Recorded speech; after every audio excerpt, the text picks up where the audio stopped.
ကားပြောတတ်ပါသလား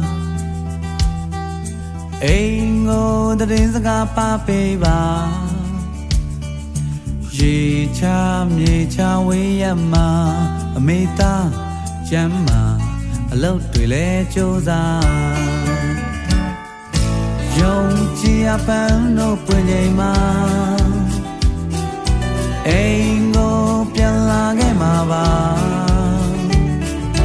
ဒီချိန်လွန်တေးတွေမျိုးသေးချိန်မဲအထီးချံအိတ်ကတဲ့ထဲထား